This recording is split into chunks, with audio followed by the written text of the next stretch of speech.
सर्वमंगलमांगल्ये शिवे सर्वार्थसाधिके शरण्ये त्र्यंबके गौरी नारायणी नमस्तुते। नमस्कार, श्री स्वामी समर्थ अवधूत चिंतन श्री गुरुदेव दत्त। तर बघा, चैत्र नवरात्री चालू झालेली आहे आणि बघा प्रत्येक जण आपल्या कुलदेवीसाठी काही ना काही सेवा करत असतो बघा आपण। तर ज्यांनी खरंच अजून सुद्धा आपल्या कुलदेवीसाठी म्हणजे चतुर्धा सप्तशती पाठाला सुरुवात केलेली नसेल किंवा ह्या दरम्यान चैत्र नवरात्रीमध्ये जर तुम्ही अजून सुद्धा कुंकुम अर्चन केलेलं नसेल तर तुम्हाला म्हणजेच या चैत्र नवरात्रीमध्ये किंवा पूर्ण चैत्र महिन्यात सुद्धा ही तुम्ही सेवा करायची आहे। म्हणजेच तुम्हाला आपल्या कुलदेवीचा मान सन्मान करायचा आहे बघा। कुलदेवीची ओटी भरायची आहे। ज्यांनी खरंच म्हणजे शारदीय नवरात्रीमध्ये प्रत्येक जण म्हणजे नाही का घटस्थापना होते, त्याच्यामुळे प्रत्येक जण कुलदेवीचा कुळाचार ही करतच असतो बघा। पण चैत्र नवरात्रीमध्ये सुद्धा आपल्याला आपल्या कुलदेवीचा कुळाचार करायचाच असतो। आपल्याला म्हणजे कुलदेवीचा फोटो टाक, मूर्तीवर कुंकुमार्चन करायचं असतं किंवा लक्ष्मीचा फोटो टाक असेल तर त्याच्यावरती सुद्धा कुंकुमार्चन करायचं असतं। जरी तुमच्याकडे टाक वगैरे नसेल आणि श्रीयंत्र असेल तरी सुद्धा तुम्हाला त्यावरती कुंकुम अर्चन केलं तरी सुद्धा चालतं बघा। तर तुम्हाला ते देखील करायचं आहे। तर बघा, ज्यांनी खरंच अजून सुद्धा चैत्र नवरात्रीमध्ये गुढीपाडव्यापासून चैत्र नवरात्रीला सुरुवात होत असते बघा आणि पूर्ण चैत्र महिन्यात अख्खा पूर्ण महिना आपल्या कुलदेवीच्या मूळपीठावरती जाऊन प्रत्येक जण कुलदेवीचा कुलाचार करत असतो बघा। ज्यांना अजून सुद्धा माहिती नाहीये, जे नवीन आहेत, म्हणजे तुम्ही असं नका म्हणू की माझ्या घरचे काहीच म्हणजे सेवा करत नाहीत, कुलदेवीचा काहीच म्हणजे नाही का कुलाचार वगैरे करत नाही। तर असं नाही, प्रत्येक जणाला तुम्ही जरी लग्न झालेलं असेल तुमचं, तुम्ही जरी सेपरेट राहत असाल आणि तुमच्या घरच्यांनी जरी केलं ना तरी सुद्धा तुम्हाला कुलाचार हा करावाच लागतो। वर्षातनं एकदा तरी आपल्या कुलदेवीच्या मूळपीठावरती जाऊन तिथं आपल्याला आपल्या कुलदेवीचा मान सन्मान करायचा असतो, कुलदेवीची ओटी भरायची असते बघा। मी मागच्या देखील व्हिडिओमध्ये तुम्हाला सांगितलं होतं की आपल्या कुलदेवीचा म्हणजे आपल्या गुरूंचा आशीर्वाद जेवढा आपल्या आयुष्यामध्ये महत्त्वाचा आहे तेवढाच आपल्याला आपल्या कुलदैवताचा आणि आपल्या कुळाच्या आईचा आपल्यावरती आशीर्वाद असणं तेवढंच महत्त्वाचं असतं बघा। तर तुम्हाला म्हणजे नाही का तुमच्या गावात किंवा मंदिर असेल तुमच्या गावात तर तिथंही जाऊन जरी तुम्हाला कुठे जाणं शक्य नसेल देवीच्या मूळपीठावरती तरी सुद्धा तुम्हाला बघा ह्या चैत्र नवरात्रीमध्ये किंवा म्हणजे तुम्ही मंगळवार, गुरुवार, शुक्रवार, दुर्गाष्टमीला देखील तुम्ही हे करू शकता, देवीची कुळदेवीची ओटी भरू शकता बघा। तर ज्यांना खरंच माहिती नाहीये की मान सन्मान कसा करायचा तर ते मी आज तुम्हाला खरंच सांगणार आहे। तर व्हिडिओ नक्की कंटिन्यू करा। तर बघा, जर तुम्हाला तुमच्या मूळपीठावर जाणं शक्य नाहीये काही कारणाने तरी सुद्धा तुम्ही तुमच्या गावात जर तुमच्या जवळ जर कुलदेवीचं मंदिर असेल तर तिथं सुद्धा जाऊन तुम्ही कुलदेवीची ओटी भरू शकता। जरी तुमच्या घरी देवीचा टाक असेल तरी सुद्धा किंवा फोटो असेल तर तिथं सुद्धा तुम्ही कुलदेवीची ओटी भरू शकता बघा। तर आपल्याला साहित्य लागणार आहे बघा, म्हणजे कुलदेवीची ओटी भरण्यासाठी तुम्हाला बघा ओटी भरण्यासाठी काठपदर साडी घ्यायची आहे आणि बघा काही जण नसतं खण नारळाने सुद्धा ओटी भरत असतात। मला एकच सांगणं आहे की आपण फक्त वर्षातनंच काही म्हणजे आपल्या कुलदेवीसाठी ओटी मान सन्मान बघा करत असतो। तर वर्षातनं एकदा तरी आपल्या कुलदेवीच्या नावाने आपल्याला हे करायचंच असतं मान सन्मान। आणि बघा, जेव्हा आपण आपल्या कुलदेवीला आपल्या कुळाचा म्हणजे कुळाच्या दैवताचा मान सन्मान करतो तेव्हा त्यांचा आशीर्वाद आपल्यावरती भरभरून राहत असतात। तर बघा, ज्यांना खरंच माहिती नाहीये मान सन्मान कसा करायचा तर बघा तुम्हाला कुलदेवीसाठी काठपदर साडी घ्यायची आहे। कारण कसं, जेव्हा आपण काठपदर साडी घेतो ना तर त्याच्यात रेशमाचे धागे असतात आणि असं म्हणतात की जेव्हा म्हणजे आता काठाच्या साडीमध्ये रेशमाचे धागे असलेलं ते जर आपण त्यांनी ओठी भरत असेल ना तर त्यामध्ये म्हणजे देवी शक्ती म्हणजे आकृष्ट होत असते, येत असते बघा असं म्हणतात। त्याच्यामुळे तुम्हाला काठाची साडी घ्यायची, यथाशक्ती तुम्हाला काठाची साडी घ्यायची आणि ती तुम्ही म्हणजे जरी ओटी भरली तुम्ही घरात किंवा म्हणजे तुमच्या गावात जरी देवी असेल तिथं जरी तुम्ही ओटी भरली तरी ते सामान घरी आणून तुम्ही स्वतः देखील वापरू शकता बघा। तर तुम्हाला काठपदर साडी घ्यायची आहे, म्हणजे ताटात तुम्हाला ठेवायचं. काही काही जण काय करतात की जसं ते अख्खा सेटच घेतात बघ हा मान सन्मानाचा आणि तसाच ते देवीला ओटी भरतात, तर ते खरं तर चुकीचं आहे. तर तुम्हाला ते सर्व काही खोलून घ्यायचं आहे बघा. सेट सुद्धा भेटतो की मान सन्मानाचा पूर्ण सेट बघा, मूळपीठावरती तसं सेट भेटत असतात. तर तसं न करता आपल्याला ते सर्व काही खोलून ताटात घ्यायचं असतं बघा. तर तुम्ही जर सगळं सेपरेट सेपरेट घेत असाल तर तुम्हाला ताटामध्ये साडी घ्यायची आहे, त्याच्यावरती आपल्याला तांदूळ घ्यायचे आहेत. खोबऱ्यापेक्षा तुम्ही नारळ घेतलेला चांगला, कारण ते श्रीफळ असतं आणि त्यात सुद्धा देवी शक्ती लवकर आकृष्ट होत असते. त्याच्यामुळे जरी तुम्ही खोबरं घेतलं त्यामध्ये तरी सुद्धा तुम्हाला नारळ घ्यायचा आहे बघा. त्याच्यानंतर हळकुंड घ्यायचा आहे, बदाम घ्यायचा आहे, खारीक, खोबरं, खसखस, खवा, खडीसाखर असं हे सर्व तुम्हाला घ्यायचं आहे बघा. आणि खाना नारळाने ओटी कशी भरायची आणि पूर्ण मान सन्मानाला काय साहित्य लागतं तर ते मी तुम्हाला सांगते. तर मान सन्मान म्हणजेच पूर्ण मान सन्मान कसा करायचा त्याची मी माहिती सांगते. ताटात काठपदर साडी घ्यायची, तांदूळ घ्यायचे, त्यावरती बघा खोबरं, एक नारळ घ्यायचा, त्याच्यानंतरला हळकुंड, बदाम, खारीक, खोबरं, त्याच्यानंतरला खडीसाखर, खसखस, खवा घ्यायचा आहे. त्याच्यानंतरला तुम्हाला वेणी घ्यायची आहे बघा. फळ घ्यायचं आहे, म्हणजे 5 प्रकारची जरी तुम्हाला फळं घेतली तरी सुद्धा चालू शकतात. तर जरी एक घ्यायचं असेल तरीही तुम्ही घेऊ शकता. पण मूळपीठावरती पूर्ण जर तुम्ही मान सन्मान करत असाल मोठ्या सेटाचं तर तुम्हाला 5 फळं घ्यावीच लागतात.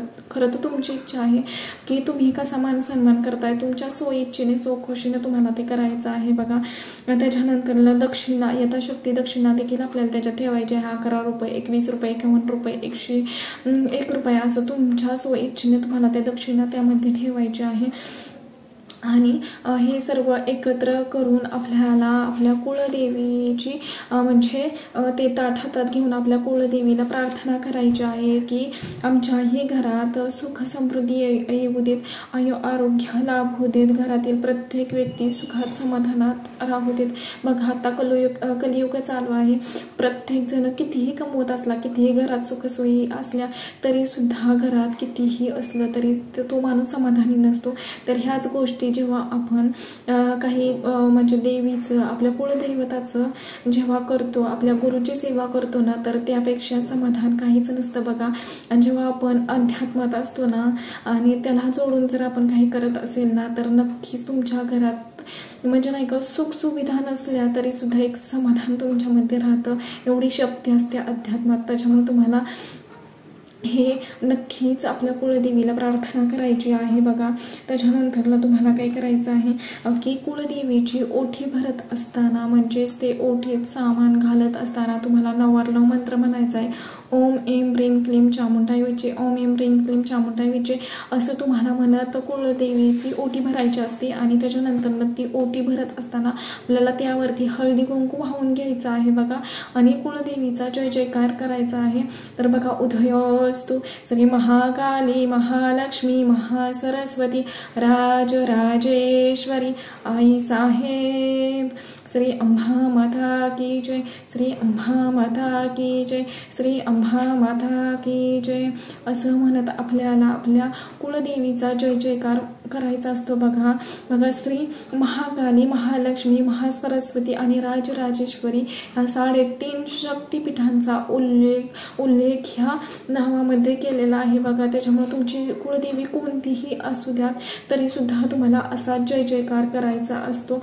जरी तुमच्या भागात तुमच्या कुळामध्ये जर वेगळ्या पद्धतीने जय जयकार करत असतील तरी त्या पद्धतीने तुम्हाला करायचं आहे. आणि जरी तुम्हाला कसा करायचा माहीत नसेल तरी ह्या पद्धतीनं तुम्ही जय जयकार ओटी भरताना करायचा केला तरी चालू शकतो. कारण 3.5 शक्तिपीठांचा उल्लेख ह्यामध्ये केलेला, ह्या जय जयकारामध्ये केलेला आहे बघा. त्याच्यामुळे नक्कीच करा. आणि बघा ओटी भरत असताना आपल्याला आपल्या कुळदेवीला हळदी कुंकू वाहून घ्यायचं आहे. ओटीला हळदी कुंकू व्हायचं आहे. नंतर आपल्याला स्वतःला देखील हळदी कुंकू लावून घ्यायचं आहे बघा. मगच ओटी भरायची आहे. त्याच्यानंतर सुद्धा आपल्या कुळदेवीला प्रार्थना करायची आहे की तुझा कृपा आशीर्वाद आमच्यावरती राहू देत, आमच्या सर्व म्हणजे कुटुंबाला सुखात समाधानात राहू देत, घरात सुख समृद्धी घरात येऊ देत, लक्ष्मीचा वास घरात राहू देत. लक्ष्मी म्हणजेच पैसा नाही तर अष्टलक्ष्मीचा घरात वास राहू देत बघा. त्याच्यामुळे आपल्याला आपल्या कुळदेवीला आपल्या प्रार्थना करायची आहे बघा. आणि जरी तुम्ही म्हणजे बघा काही ठिकाणी असं होतं की मंदिरात तुम्ही ओटी भरली तरी ते सामान आपल्याला पुन्हा देतात. जरी तुम्ही हा सर्व पूर्ण मान सन्मान नाही केला आणि साधी जरी खाना नारळाने ओटी भरली तरी सुद्धा चालते, पण मान सन्मानाला तेवढाच महत्व आहे. वर्षातून एकदाच आपल्या कुळदेवीसाठी ही सेवा करायची असते बघा. त्याच्यामुळे नक्की करण्याचा प्रयत्न करा.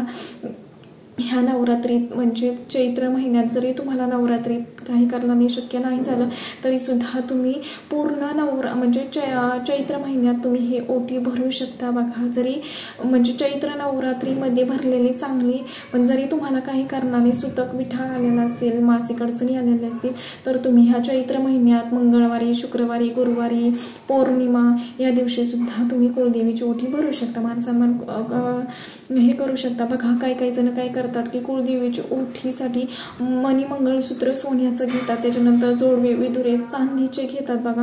म्हणजे खरंच इच्छा असते ना हे सगळं करण्याची तर ते म्हणजे असं म्हणत नाहीत की एवढं जातंय तेवढं जातंय, तर ते त्यातून मिळणारं समाधान आपल्या कुळाच्या आईला केलेल्याच समाधान ते काही वेगळंच असतं बघा काहींचं. त्याच्यामुळे तुम्हाला जशी इच्छा आहे, तुमचं जसं म्हणजे सोयीची तुम्हाला जशी ओटी भरायची आहे तशी तुम्ही भरू शकता बघा. आणि जरी तुम्ही सर्व मान सन्मानाचं साहित्य जर वापरलं आणि ते कसं कुळदेवीच्या मंदिरात किंवा घरी जरी तुम्ही हे केलं तरी साडी तुम्ही स्वतः वापरू शकता. नंतर त्याच्यानंतरला ज्या बांगड्या आहेत ते सुद्धा तुम्ही वापरू शकता, वेणी गजरे ते सुद्धा तुम्ही स्वतः वापरू शकता, जोडवे विदुरे सुद्धा तुम्ही स्वतः वापरू शकता. त्याच्यानंतर जे काही म्हणजे हे जे सामान आहे देवीच्या ओटीत घातलेलं बघा, सिंदूर, मेहंदी, त्याच्यानंतर कोण, रुमाल, फळं, तर ते सुद्धा तुम्ही म्हणजे नाही का हे सगळं सामान आहे ते तुम्ही स्वतः वापरू शकता. फळं प्रसाद म्हणून ग्रहण करू शकता, नारळ देखील तुम्ही प्रसाद म्हणून ग्रहण करू शकता बघा. त्याच्यानंतर जी काही दक्षिणा आहे तर ती तुम्ही त्या दक्षिणेतून तुम्ही काही देवाचं साहित्य आणू शकता किंवा एखाद्या मंदिरात सुद्धा दानपेटीत ते म्हणजे टाकू शकता, असं देखील करू शकता तुमच्या इच्छेनुसार बघा. हे सगळं तुम्हाला म्हणजे मान सन्मान असा करायचा आहे आणि नक्की करण्याचा प्रयत्न करा बघा. तुमच्याही कुळा म्हणजे तुमच्याही कुटुंबावरती ज्यांना खरंच माहिती नाहीये अजून सुद्धा की ह्याही महिन्यात म्हणजे जसं नवरात्रीमध्ये आपण मान सन्मान करतो तसंच चैत्र महिन्यात सुद्धा केलेला तेवढाच फलदायी असतो. कारण चैत्र महिन्यामध्ये चैत्र नवरात्रीमध्ये आपल्या म्हणजे आपल्या घरात सूक्ष्म रूपाने आपल्या कुळदेवीचा वास होत असतो बघा. त्याच्यामुळे नक्की ह्या सगळ्या सेवा करण्याचा प्रयत्न करा. नक्कीच म्हणजे नाही का हे सगळ्या सेवा करत असतो ना तेव्हा नक्कीच आपल्यावरती आपल्या कुळदेवीचा आशीर्वाद राहत असतो. आणि कसं असतं जे काही संकट अडथळे येत असतात ना, जे आपल्यावरती आपली कुळदेवी नाराज असेल ना तरी सुद्धा आपल्यावरती कितीतरी संकट येत असतात बघा. मी सांगण्याचं तात्पर्य एवढंच की एवढं जीव तोडून सांगण्याचं एवढंच की तुमच्याही कुटुंबावरती कुळदेवीचा आशीर्वाद राहावा. बघा खरंच खूप प्रभावशाली ह्या सेवा आहेत, उपाय म्हणजे आपण कुळदेवीसाठी ह्या सेवा करत असतो बघा वर्षातनं, तर ती नक्कीच करण्याचा प्रयत्न करा बघा. तुम्हाला सुद्धा अनुभव आल्याशिवाय राहणार नाही. नक्कीच करण्याचा प्रयत्न करा. तर बघा आजच्या पुरतं एवढंच झालेली सेवा मी महाराजांच्या निरुजू करते. व्हिडिओ आवडला असेल तर लाईक करा, शेअर करा आणि चॅनेलवरती नवीन असेल तर असेच नवनवीन व्हिडिओ पाहण्यासाठी चॅनेलला सबस्क्राईब करा. धन्यवाद. श्री स्वामी समर्थ.